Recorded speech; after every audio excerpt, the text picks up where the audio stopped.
start recording this session also. Okay.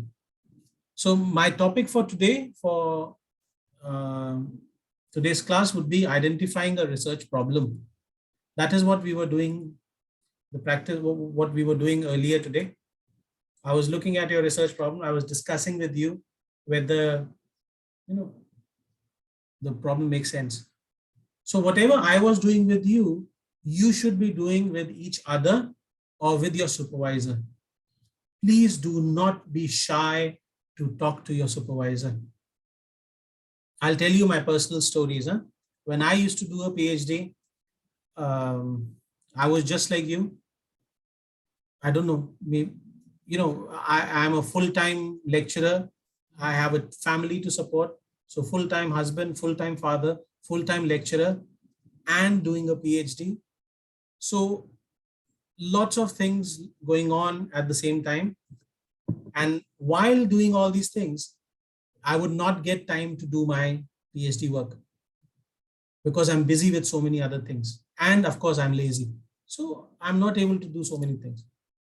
So I realized in between that sometimes when I'm walking in Taylor's in the campus and I would see my supervisor, who is my friend, he's a very good friend of mine. But when I see him walking towards me and I'm coming from my office, he's coming from somewhere, I realized I was acting like a school child, like a 10-year-old. I saw him and I turned around, I walked back to my office. Or if I'm going to the toilet, he's coming from the toilet, I'll walk away.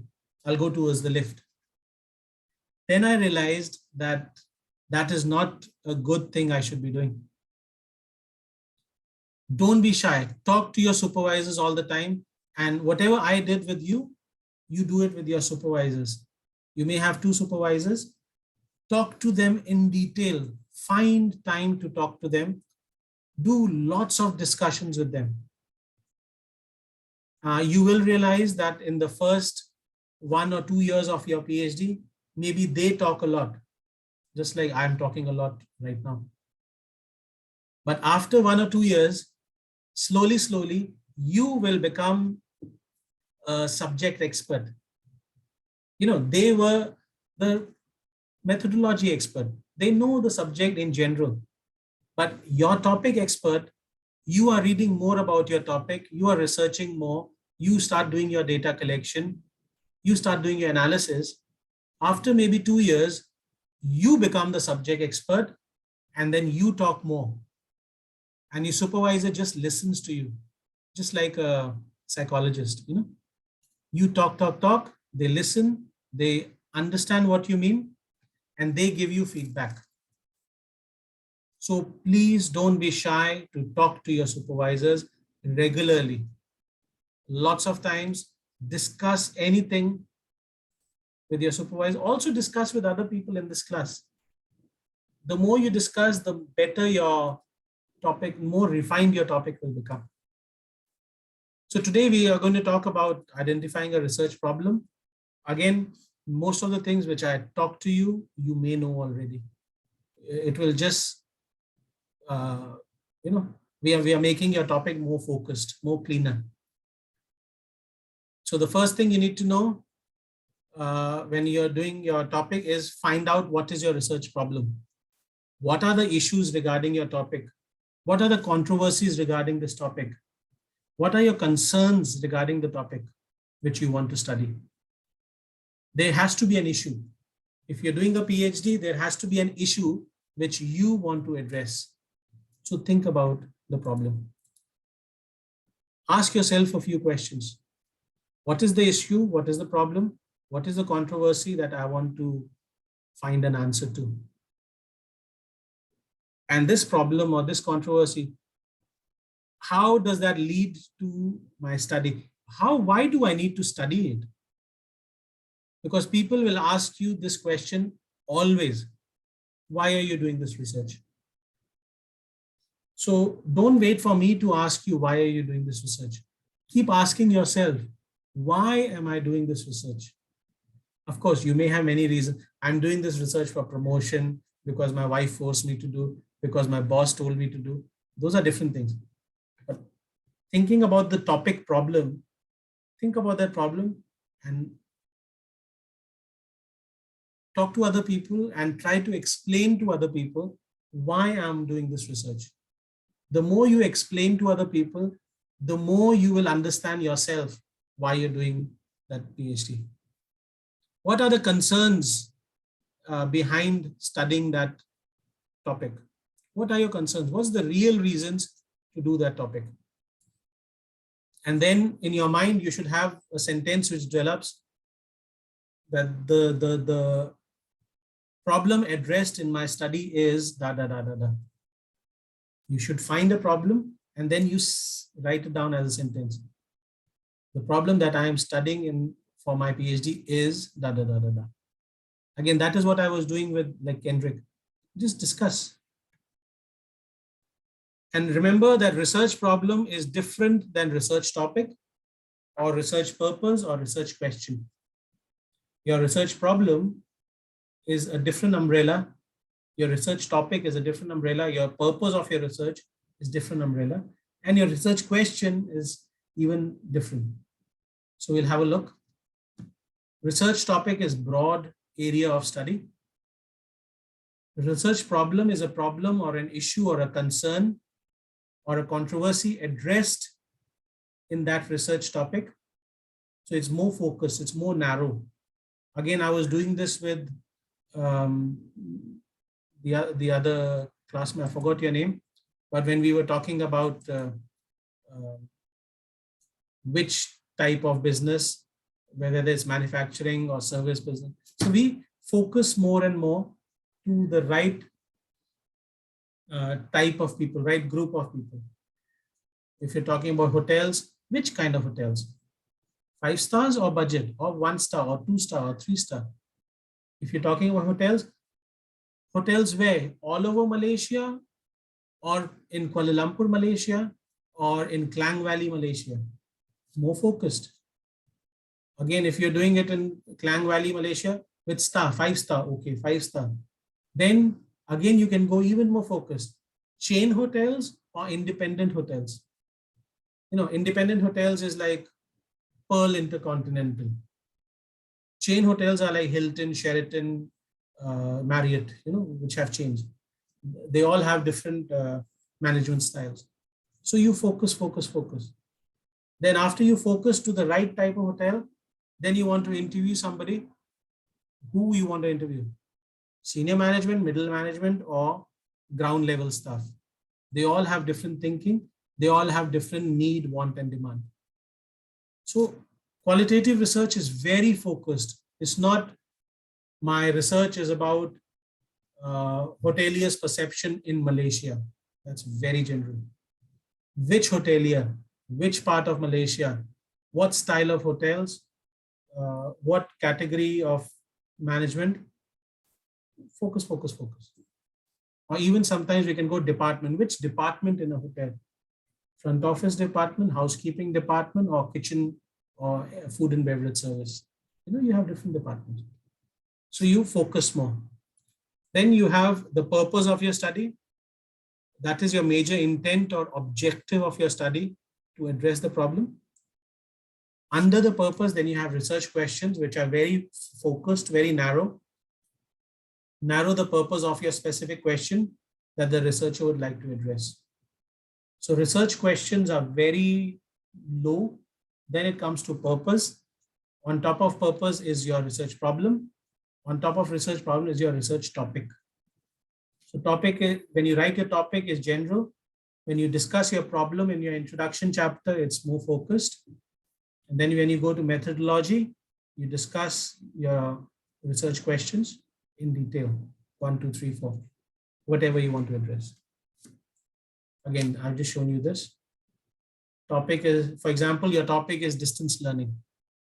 Your research problem could be lack of students in distance learning education classes. Your problem statement or your purpose statement could be to study why students do not attend distance learning classes at community college. Then your research question, more focused, Could be, does the use of website technology in a classroom defer students from enrolling in distance learning classes? It's online learning classes and community colleges. So your focus, focus, focus. So you're going from general to specific. This is what qualitative researchers do. Quantitative usually goes from,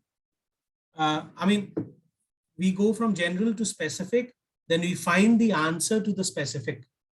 And then we say, this is what is happening in this part of Malaysia.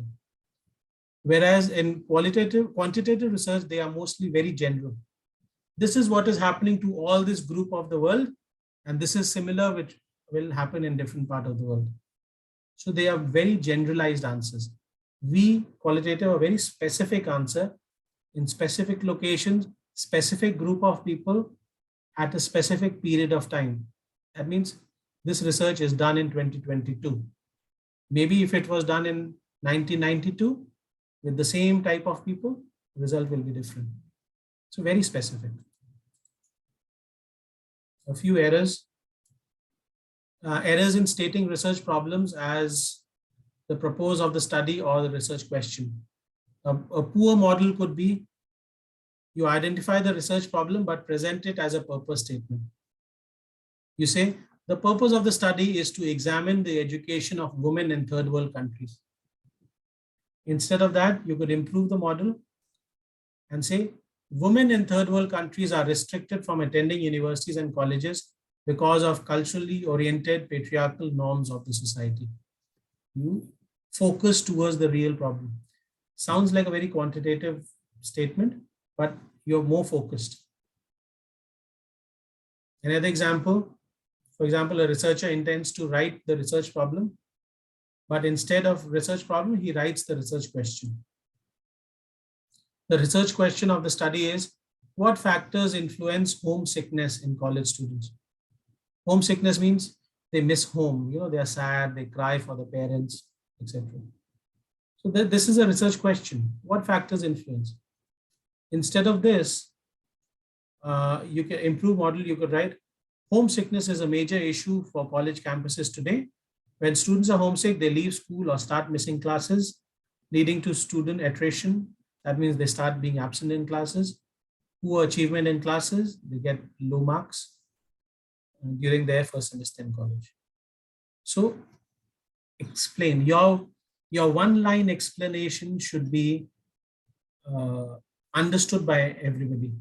Now, something which I tell everybody, and I'm sure you can read this online also, whatever PhD you are doing, it may be the toughest thing in the world for you, but you should be able to explain your topic to a 10-year-old child. If you have a child, if you have a brother, sister, cousin, anybody young, and if you tell them, I'm a student, I'm doing PhD, and this is my topic. Even a child as young as 10 should be able to understand what you are doing. If you can do that, you're on the right path. If you cannot explain to a child, that means you yourself are not sure what you want to do. So try this. You can try this with your friends or family. Can or should your problem be researched? Think about this. These are all logistical issues. Can you gain access to people and the site? Now, this is again something what I was telling somebody earlier. If you're doing, you want to do something about cancer patients, can you access the cancer patients? If you cannot access the cancer patient, what can you do? Either you change your research topic or you find another way of doing the topic. Maybe you get a co-researcher, maybe you get a different, somebody to, or you change your topic. Can you gain access to the field? That's very, very important. If you cannot get access to the field, what do you do? Think about it. Second is, can you find time? Do you have resources? And also, do you have the skills of doing this research? Now, this, I personally feel all of you really need to think about. Do you have time? Most of you are matured students. Most of us are matured students.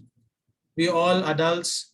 Maybe we are married. Maybe if we are not married, we have commitments towards our parents, our partners, our children. Can you find time to dedicate so many months or years of your life to do this research? Think about it. Next is, do you have the money? Do you have the facilities to do this research? That means maybe you need to travel. Maybe you're based in Malaysia, but you want to do a research in Africa. Do you have the financial resources to go to Africa to do this? Maybe you want to do research on online, on like somebody said, mukabang videos. Do you have very good internet facilities with you? Do you have a beautiful laptop with you where you can watch these videos, stop the videos, understand the videos, type out beautiful presentations? Do you have all kinds of resources? And the last one is, do you have the skills to do this qualitative research? Do you know how to do qualitative interviews? Qualitative interview is not like a survey interview. It is not, I will prepare 10 questions, I will ask, you will give me answer, that's done. No, it's not like that. So you have to read a lot about qualitative interviews. How is it conducted? How to ask a qualitative question. A question can be loaded question. Loaded means whatever answer you ask, you expect from somebody, you ask the question in such a way that the person has to answer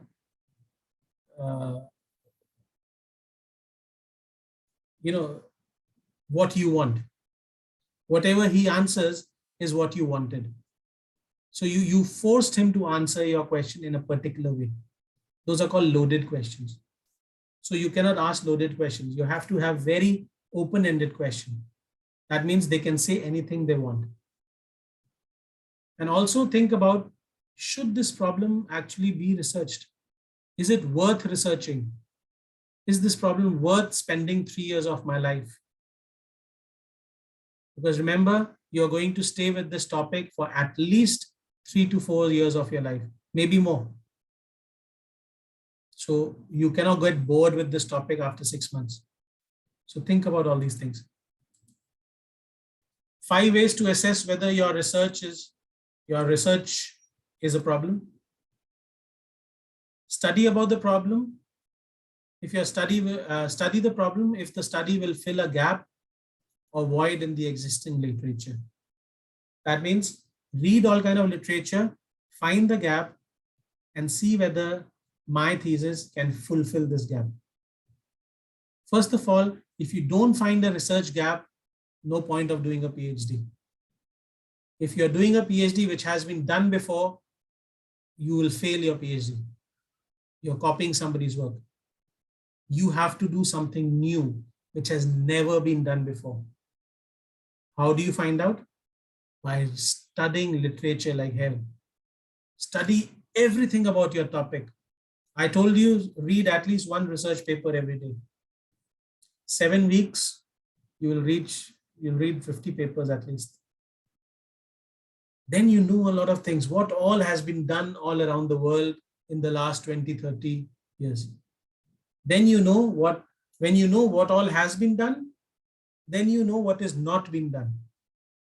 And then you say, okay, this has not been done in the last 30 years. I will do this right now. Study the problem. If your study replicates a past study, if a past study has been done in a different part of the world, but it has not been done with your group of people, you can still do it. That's the second point. If the study was done in America, but it's never been done in Malaysia, you can do this similar study because the people are different. The time that was done in 1980, you're doing in 2022. The time is different. The people are different. The culture is different. Uh, you are different. The researcher is different. So can be done. Study the problem if your study extends past research or examines topic more thoroughly. You can do a research if it extends past research. That means you build on previous knowledge. Somebody found out ABCD. You understand the knowledge and you build on that knowledge. You find EFG. You find some new knowledge. You build on previous knowledge. Or you examine the knowledge even thoroughly. For example, when I was doing my PhD, I used a theory. We always use theories in literature to guide us as a theoretical framework. I used the theory called social construction of reality. I told you this last week also. The author is called Berger and Luckman. Social construction reality. Berger and Luckman, my spelling may be wrong, social construction of reality. So that theory is more than 50 years old.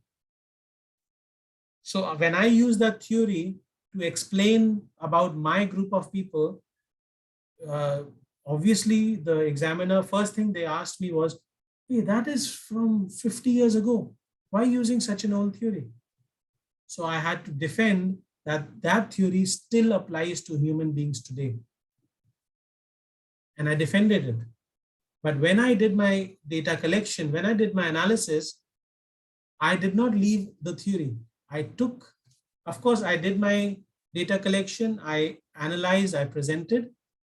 I also took the previous literature, Berger and Luckman's theory, and I changed the theory. I reworked the theory and I said, this is what Berger and Luckman said in 1960.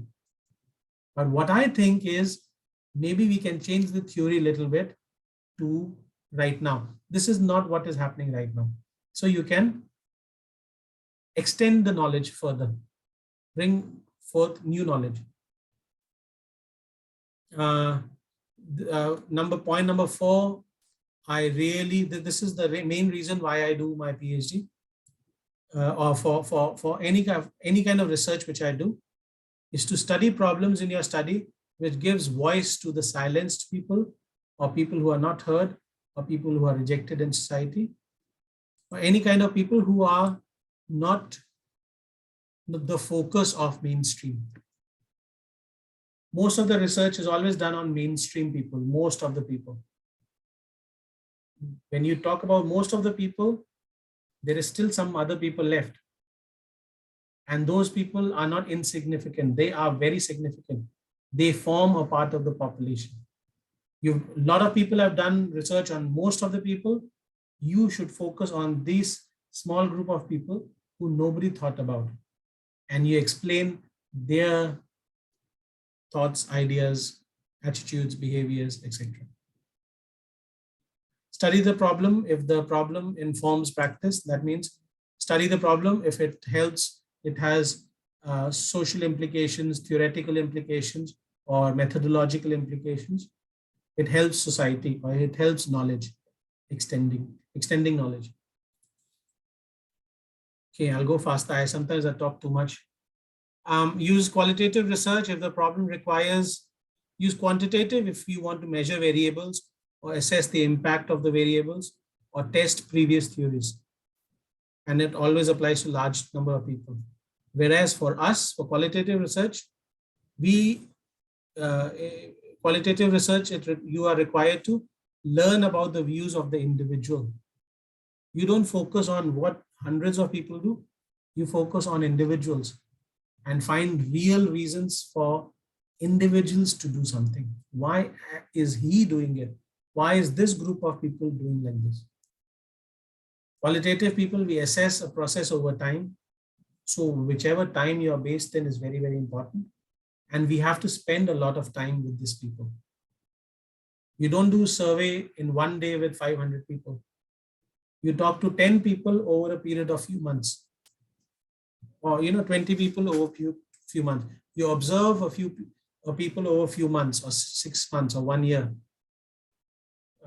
Ethnographers or anthropologists would spend years and years in the field, staying with those type of people and doing participant observation.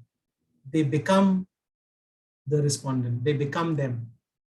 They spend many, many years, understand what it is, and then write about their experience, what they learned about.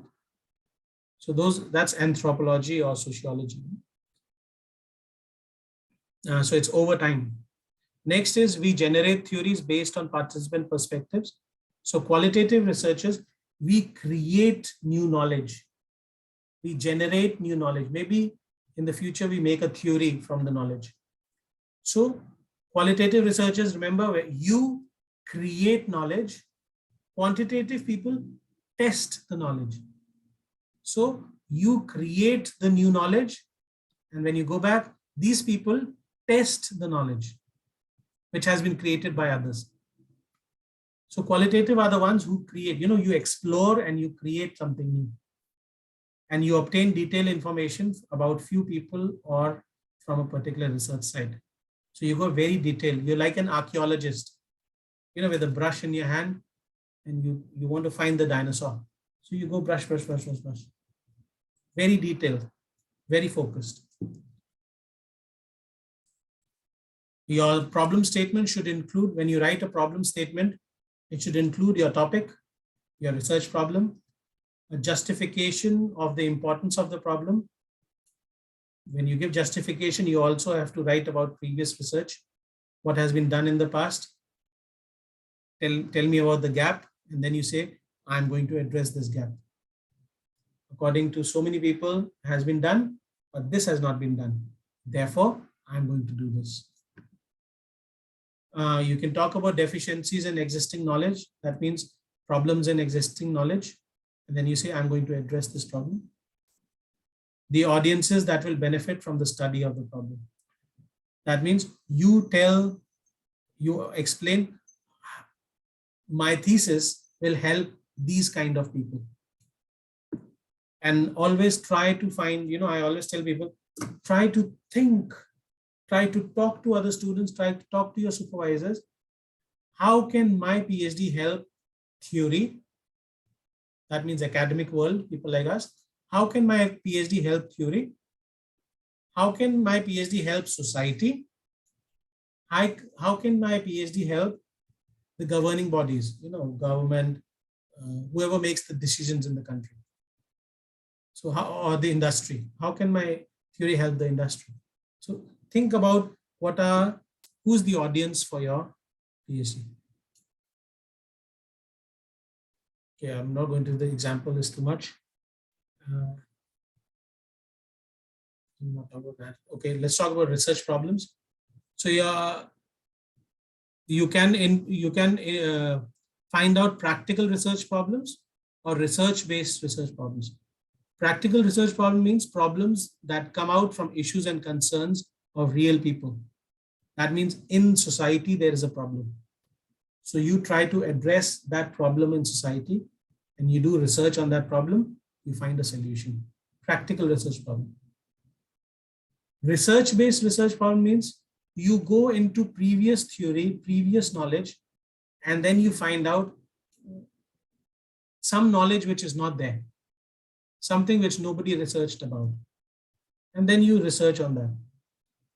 So you have two options, practical research problems or research-based research problems. Most of the people do practical research problems. They find a problem in society, they try to address by doing a PhD. So think about all these things. How do you justify the need for studying this problem? Sorry, my things moved. Huh? You can justify by your personal experience, use in qualitative research such as narrative research. You can use your personal experiences. You can see experiences in your workplace. You can do qualitative or quantitative action researches. If you find something in your locality, what's happening. And you can also study a problem based on other researchers based on what your supervisors tell you. You can do qualitative, you can do quantitative, you can do experiments based on whatever knowledge other people told you. You can do grounded theory studies, anything. Depends on what other researchers have published, what supervisor, whatever discussions you've done. Again, for me, I'll tell you my personal example. I use personal experience to do my theory for my PhD. I was focused on religious tourists. That means I had some family friends who were pure vegetarians. When I say vegetarian, means they were so vegetarian, they would not even eat, other than vegetarian food, they would not even eat, other than meat products, they would not eat like even things like onion or garlic or mushrooms. They would not even have tea and coffee because they think it's a drug. So, they have a very, very strict lifestyle. So I knew these people, I traveled with these people. I saw how uncomfortable these people were when they went on a holiday with me. And I could see, if we go to a restaurant, how uncomfortable they get, even sometimes entering inside a restaurant or sitting in the restaurant while I'm eating vegetarian food next to them. But, uh, some of them would become even more stricter. Some of them would say, I will not even enter this restaurant. Whereas some others would relax their values and they would sit in the restaurant. They would maybe have a soft drink, a Coca-Cola in the restaurant. They are fine with that. So I could see that within this group of vegetarian people, there was multiple realities for all these people. Some were very strict in their values, some were loose in their values. Some said something but did something else. Somebody else was very relaxed in normal life, but during traveling, they would become very strict. So there was multiple realities, and I wanted to study their justification.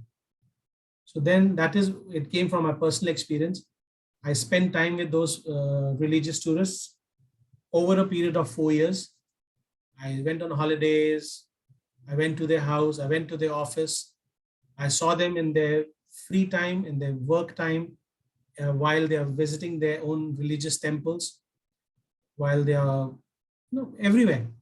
And then I explained what's happening with this group of people, this very small group of people. So that was my experience.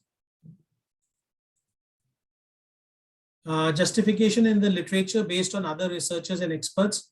So you do a justification of the literature based on what other people have done. You justify based on what experience you saw in your workplace or your personal experiences. You justify depending on you see something in society that this group of people are marginalized. Nobody's talking about them. Nobody's talking about their inconveniences. So I research on them. For example, I did an ethnographic research on women motorcyclists. Now that was done in India with a friend of mine. She was doing her PhD on the same people. So we worked together. Women motorcyclists in India. So in India, traditionally women don't ride motorcycles. It's a man's activity traditionally. But now in India, they have motorcycle clubs even for women. So all these women wear, just like Harley Davidson, they'll wear leather jackets and then they go on these bike tours. So we spend time with them. I'm a biker myself. So I was coming with my experience as a biker and going in biking groups. And then my co-researcher, she was a woman and she spent time with these ladies going on tours with them. So we worked on women motorcyclists to understand their reasons, their attitude, their behavior, their understanding of, motorcycle tourism. So yeah, going ahead, again, same thing. Find the topic, which is your subject area. Find a research problem.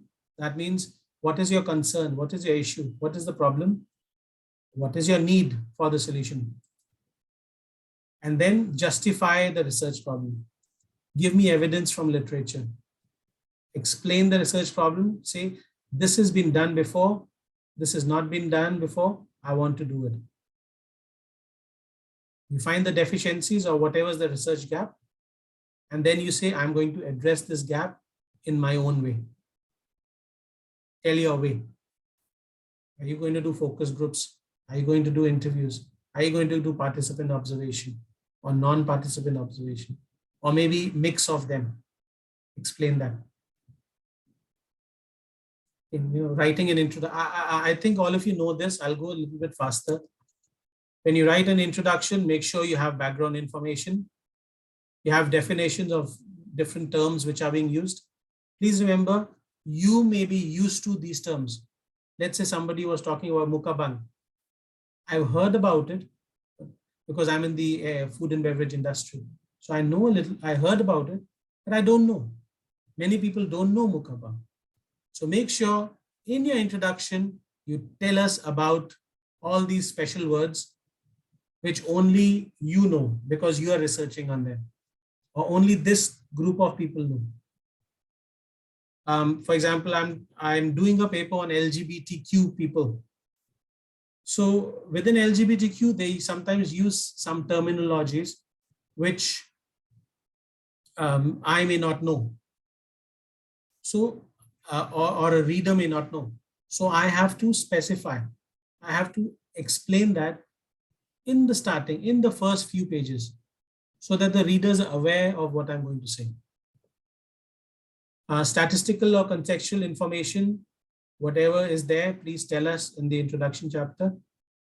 Briefly integrated findings of past research, whatever past research has been done before, and a brief rationale of doing your research. So all this should be in your introduction chapter. It starts broad, your introduction will start broad and it will become narrow, like what I was doing earlier today with you. Start broad and then go narrow, narrow, narrow in your field of study. Explain your rationale behind every step. Why are you doing this? Why are you doing industry in China? Why are you doing manufacturing industry? Why are you doing automobile manufacturing? Why you focused on these three manufacturers in automobiles only? You focus, focus, focus. Introduce the topic and the setting in a broad context, gradually narrow it down. Good introduction explains how you mean to solve the problem, creates a lead to make the reader want to divulge deeper in your work. When people read your introduction, remember your qualitative researchers. So your introduction chapter should be like a movie trailer. When I read these 2 or 3 pages, I should get excited to read the rest of your thesis. Give me a hint about everything, what's going to be there inside your thesis. So that's a good introduction chapter. And please remember, guys, you don't write your thesis one time. Many times I know my students, they will do this. They will write introduction chapter one time. Okay, done. My supervisor gave me some advice. I made some changes here and there. Finished. I did it in April 2022. 2023, 2024, 2025. I submitted my work. I didn't change anything. No. You may have to write your introduction chapter 5 times. Methodology chapter, you may have to improve 5 or 6 times. Every time you may have to remove a lot of paragraphs, which over a period of next 2-3 years may become irrelevant for you. They may become useless for you. Today, a paper may make sense to you, but after 2 years, the direction which you've taken may be different. And the same paper which you wrote or which you referred in 2022 may not make sense to you in 2025. So please keep revisiting every section, keep rewriting regularly. It's completely normal and everybody does that. Again, I don't want to go to this is very master's level. So basically begin with a general point about the central issue, give overview of the critical issues involved in the topic, use the words of the essay title to show your understanding of the question. So whatever is your title, make sure the title comes here somewhere. Indicate the direction your argument will take, what you're thinking about, and make a link to start the first part of your essay. So whatever you're talking in the second, third, fourth, fifth paragraphs, make sure it is linked to the first. Many times when I read PhD thesis or when I read even master's thesis, you're talking about somebody which some researcher did something a few years ago. You're following his ideas. Suddenly in the next page, you start talking about another researcher. It is from the same field, but the ideas are completely opposite. Over here, he's talking about most of the people like A. This person says most of the people like B. And you're writing about both of them without comparing. You agree to both of them. Cannot be. So please remember, your thesis may be 300, 400 pages long.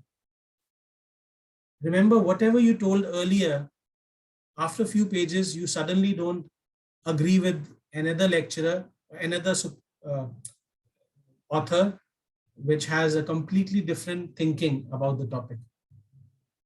Follow one line of thought. Agree to one style of thought. Don't agree to everybody. If you agree to everybody, that means you don't have your own focus or your own thoughts.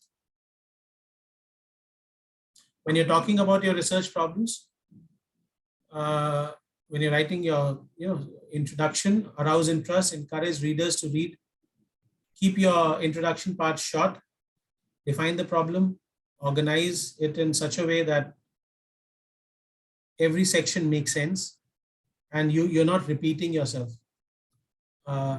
You talk about the background, then you talk about research gap, then suddenly you talk about background again. No. So keep a focus. Sometimes something which somebody told me, which kind of makes sense to me. What I do is I make my content page first. You write down, okay, introduction chapter, I write introduction, chapter 1.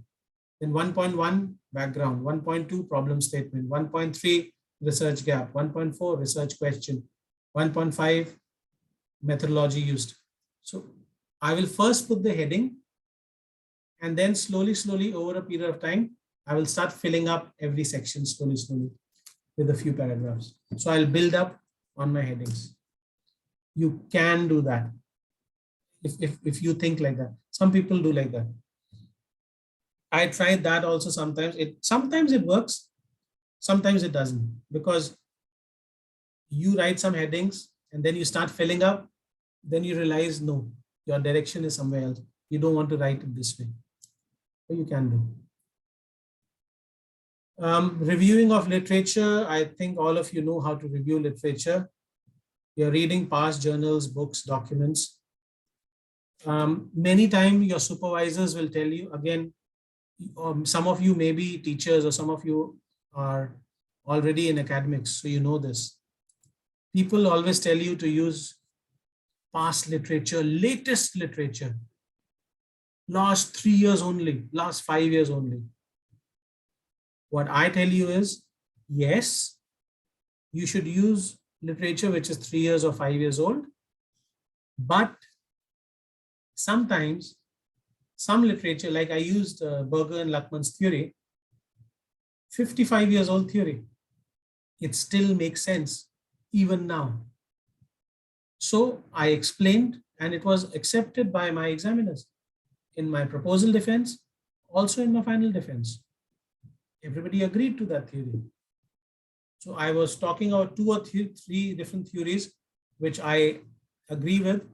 So I explained these 3 theories, but then in my analysis, I focused more on Berger and Luckman. And I said, okay, other theories, theory of globalization, makes sense, but social construction of reality is really explains the behavior of these group of people. So You can go literature really back also. It's okay. Don't only believe your supervisor if they say theory should be last 5 years. Not always.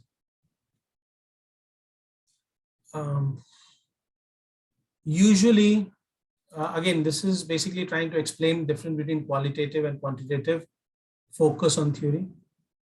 For quantitative, they basically use theory to build a conceptual framework. So they really need theory, and then they build a conceptual framework based on the theory, and then they test it with their people.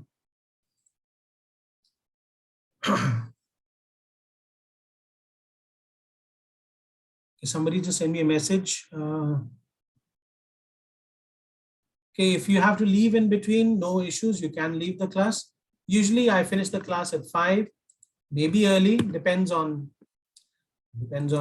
whenever we finish. I don't know what's the time now. Let me check. So usually I'll finish. Somebody asked me this question.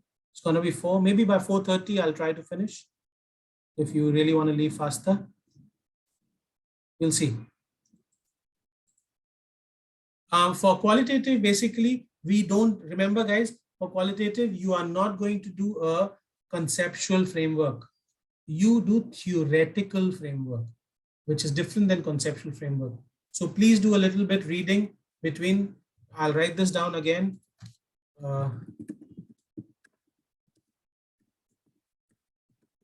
Conceptual framework versus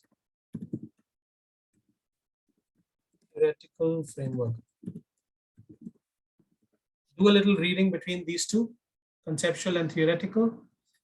Theoretical framework basically means you will read different literature, read different theories, understand them, and that's it. You don't have to do a lot of building of theory, building of concepts from them. You just read the theories, understand the theories, and then you do your analysis of data. And then when you do the analysis chapter, when you start writing the analysis chapter, then you incorporate a lot of literature from there. So usually you will see when you read the thesis, for quantitative thesis, the literature review chapter looks really big. But for qualitative researchers, you will see the analysis chapter looks really big, but it has a lot of literature inside it. You have a literature chapter, but in analysis, you analyze your data, but you compare that data with a lot of literature. So analysis chapter becomes very big. And that is what we call thick descriptions. So don't ever go by the size of, sometimes people ask, what's the size of my methodology chapter? What is the size of my literature review chapter? I don't know. Usually, again, I don't know. Depends on how much deep you want to go into literature, how much time you have. So it can be really big, can be really small, up to you. Steps in conducting, again, I'm not going to detail, we'll finish time otherwise. Identify the key terms, locate different kinds of literature. And if you are multilingual, guys, very good point. If you speak Chinese and English, nobody in the world stops you only to do English literature review. You can also read research papers written in Mandarin or Cantonese or something, or any other language. If there is good research, you can read it. But when you refer to them, of course, you change the English name, you write in the English name, according to Wang 2015. And then in your reference, you put the real English name and maybe Chinese name. So you can look at literature as deep as you can, look at keywords, you know how to do this. Critically evaluate the literature. I always tell you this. Let me see whether I have.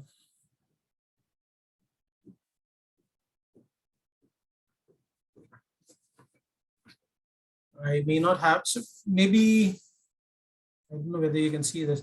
So when I used to do data collection, I would just make folders like this, different kind of folders, whatever I had. So one folder could be, for example, if you see this folder, it says ethnography. I don't know whether you can see. So I used to put all my ethnography papers inside here. Then there's another one, theory of planned eating behavior. Okay, another folder, I'll put all those, whatever research papers I print, because there will be a time where you have lots of research paper. Segregate them into different bundles. For me, I do this. I print out and then I keep it in bundles like this in different folder. And that way it's easy for you to locate your literature. For example, this one is about autoethnography. So all my papers are about autoethnography papers. And then when you're reading these papers, I don't know whether you can see it. They all faded, because these are all from maybe 5 years ago. Critically evaluate. Again, you can't see maybe, but I highlight what I want. After a few years, after 6 months, 1 year, you will forget what you read. I've completely forgotten this paper. So when you revisit the paper, you don't have to read again. You can look at your highlighted marker pen, keep a colored pen with you or colored pencil, and you keep highlighting things like that. So in the future, you don't have to waste time. You can just, everything you'll see. I know that I don't have to read everything. I can only read a little bit. So you can do this. Some people, instead of this, people also make an Excel sheet to critically evaluate. You read whatever paper you read, you put it in an Excel sheet. Name of the author, name of the topic, methodology used, major findings, like a table. So you fill up your Excel sheet. In the future, that becomes your cheat sheet. You don't have to read all these papers again. You can just open that Excel sheet and see all the major authors, their major research findings, etc. So you organize, find your own way of organizing your literature.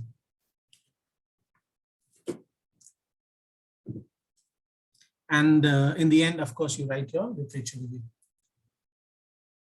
Make sure your literature, whatever you use, is accurate. It's a good source.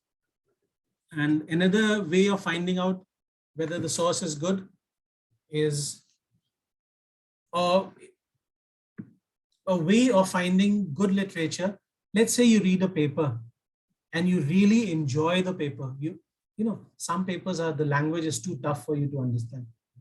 Let's say you read a paper, you really enjoy it, and all these points I can use for explaining my point. They really make sense. That means if you enjoyed this person's paper, also look at his reference list.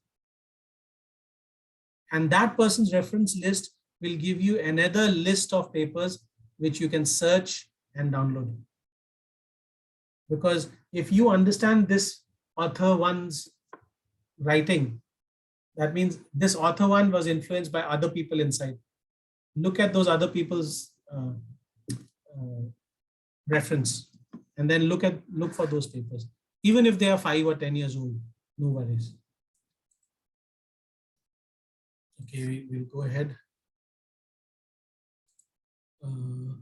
Make a literature review map. I've told you this.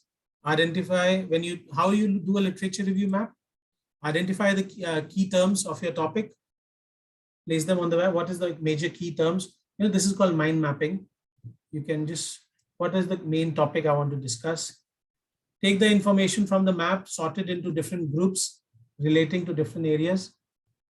I did this with my supervisor once. The sticky pads, those yellow stick-on pads. I just went to his office. I started discussing, and then on the whiteboard, we started just sticking our ideas. Who are the various shareholders in this problem? Write down, stick. What can we do? And then we started moving them into different groups. These mapping really help you sometimes to organize your ideas. Because sometimes in your mind, it's all jumbled up. So when you put it on the wall, with this blue tack or sticky paper, It helps you. So basically, all this is called coding. This is like a coding thing. Provide a label for each box, develop your literature review maps. So by this way, you'll also get chapters. Okay, chapter 1, I'll talk about this point. Chapter 2, I'll talk about this point. Like that, sub chapters. These are sub chapters within literature review.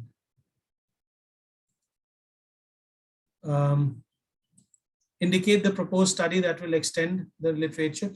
You know what? Let me just show you. I have a few more slides. More than the slide, let me show you again personal example.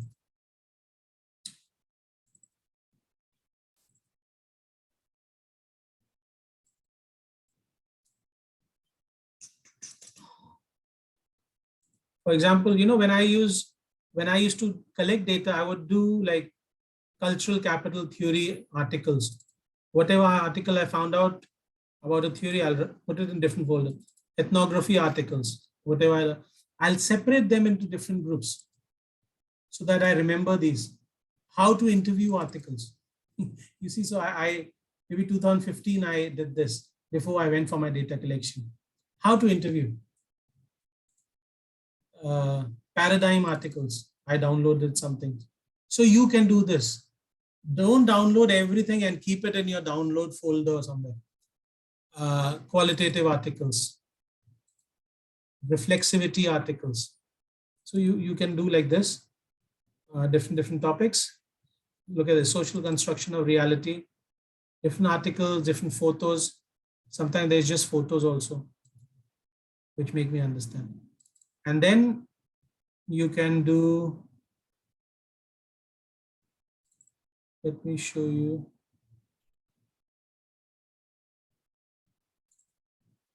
My introduction chapter. Not the introduction, sorry, my content page. So let's say when I did my content page, I made the main headings. Okay, my chapter 1 will be introduction.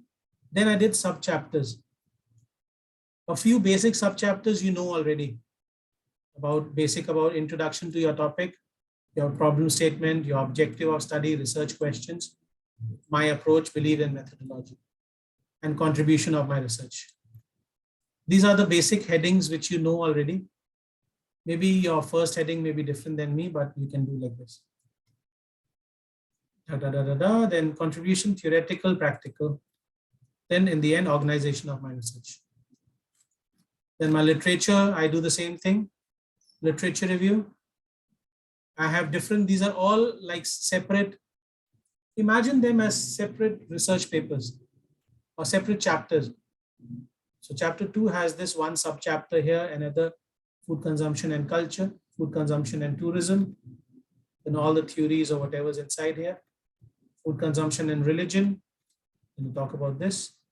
Understanding my religion. Theory of social construction of reality. I talk about this.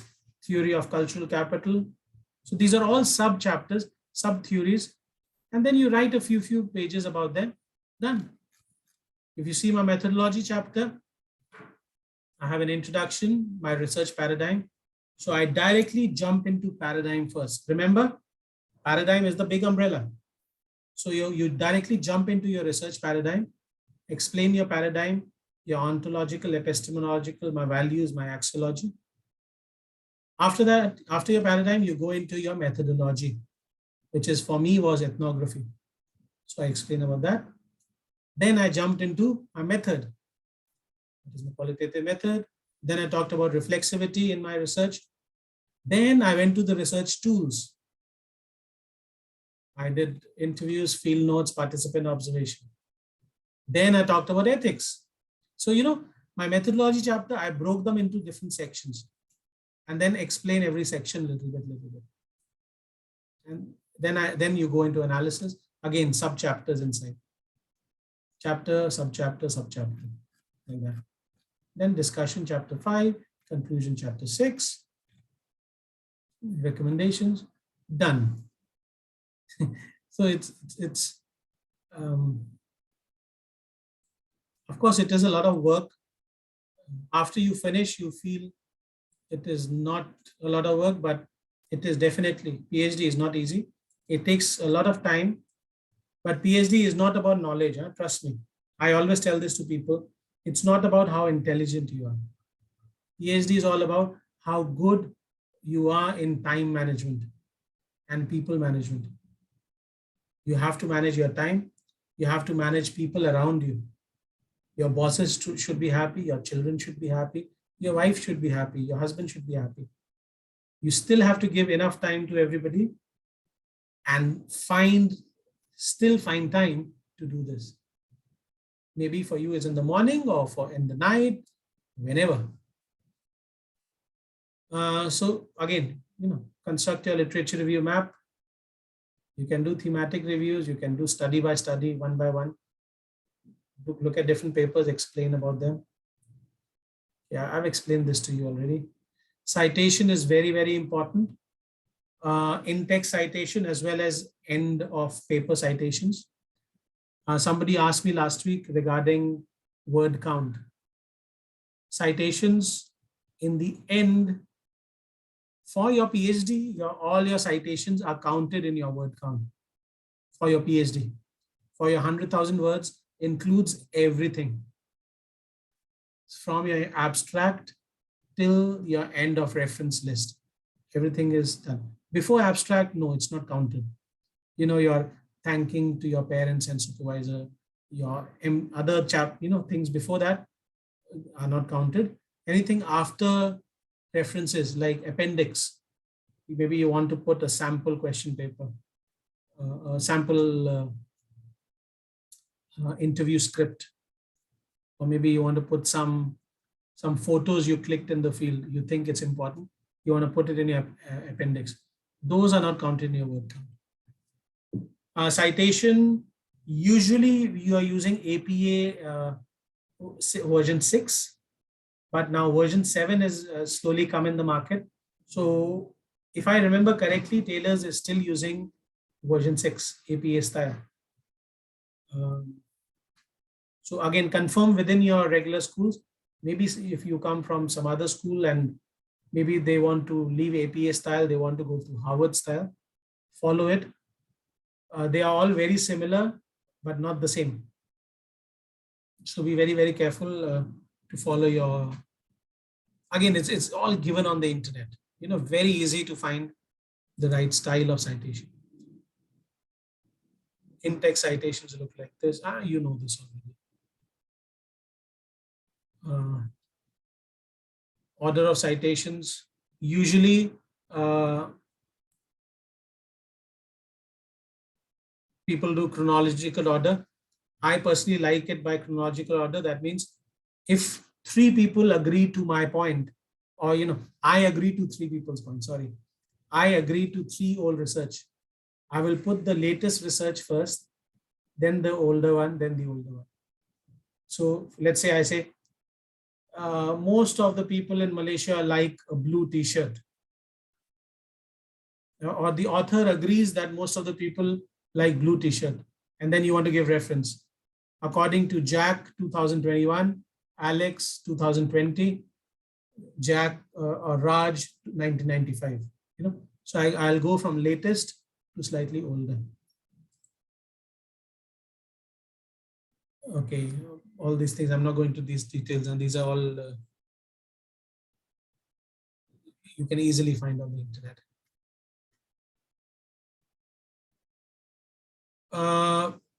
Please write in a simple present tense or simple past tense, depend. If you want to write in simple past tense, make sure everything is written in past tense. If you're writing some chapters in present tense, and if you're writing some chapters in first person, I believe, I feel, I am doing this, then make sure you write it throughout. Maybe in your analysis chapter, you want to write I. Qualitative researchers favor first person writing.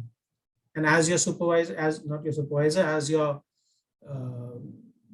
teacher for this module, I am completely okay with it. Sometimes some of your supervisors may not be okay with it. So talk to them, discuss with them. You want to write in first person, you explain to them why you want to write in first person. And again, your explanation comes from your understanding of qualitative research. So again, read about qualitative research, read why you as the researcher is so important in qualitative research. If you understand that, you can defend it with your supervisor, defend it with anybody. Okay, with that, I finish with my presentation part. I just want to explain, again, I want to give you a personal example. When I wrote I, in my methodology chapter, I use a lot of I, my philosophy, my understanding of qualitative research. And then in my analysis chapter, I went there, I saw this, I was talking to this thing, I was sitting under the tree with this respondent 5, and I saw him doing this. When it went to my external examiner, one of my external examiners was a very, very senior tourism guru. My PhD was hospitality and tourism. And because I had done it on tourists' behavior, so the PhD went for him. He was my main examiner. And when it went to him, he was very old school. When he did that, when he checked my paper, he was 89 years old. He was very, very old. But he's like a guru. The moment I know that he's my examiner, I was killing myself already. I was very scared. But when he replied, he wrote this, he said, why is the author writing, or why is the researcher writing I? He should be writing the researcher. So I can understand that this person, he's from old school philosophy. Most of the research he does, I understand. Most of his research is quantitative in nature. Most of his research was done in 60s, 70s, 80s, 90s. Now, when he did my PhD, when he was sadly, he's passed away. But when he was my final examiner, he was 89 years old. So his thinking was very different. My thinking is post-positivist. Again, I want you to read Denzing and Lincoln, read their book, at least the chapter 1 of their book. It'll really make you understand the different ages in research. Positivist, then post-positivist, then modernistic thinking. And that will really help you explain yourself to your examiner. Why I'm writing first person, why I favor first person. You don't have to, and if you're writing first person, don't suddenly start writing the researcher. So if you're writing I, it should always be I. Don't become later, the researcher feels that. And don't suddenly write, it was seen that. No, it wasn't seen that. Don't write in past tense. If you're writing in present tense, I saw, or I did this, then it should be I saw whatever. I write I instead of the researcher, instead of it was seen that. Okay, let me stop the